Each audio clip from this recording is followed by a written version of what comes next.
La blouse au collège. Nous partons pour Toulouse, rejoindre le collège public. Je dis bien public, Pierre de Fermat.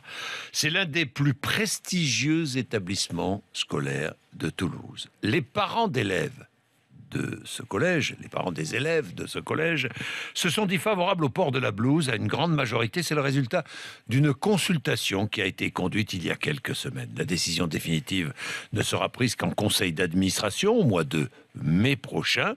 Depuis mai 1968, mai 68, aucun établissement toulousain n'a adopté la blouse pour ses élèves. Le port de la blouse au collège, le débat n'est pas passé inaperçu au sein même du collège, et ça a alimenté les conversations des élèves.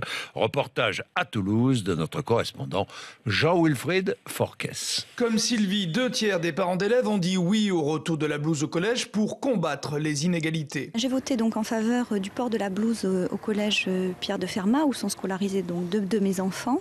Le port de cette blouse permettrait justement donc de gommer ce risque et de discrimination et de non-égalité entre les enfants. Cela ne servira à rien, réplique Cécile, une autre mère de famille. Non, je ne pense pas que les différences sociales se règlent à travers d'une mise d'une blouse. Je ne pense pas. Ahmed Ouadi, professeur de mathématiques au collège, estime que le port de la blouse ne réglerait rien. Je ne pense pas que ça va gommer les différences parce que les cartables, on ne va pas les mettre tous pareil. Les chaussures, je ne vois pas l'utilité. Avis partagé par les principaux intéressés, les élèves de Pierre de Fermat, établissement public du centre-ville de Toulouse. C'est n'importe quoi.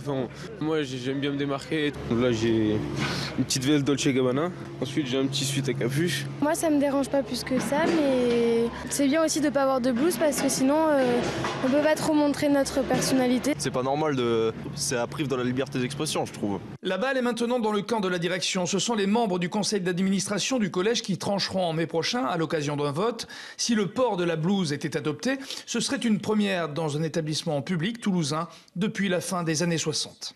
Et vous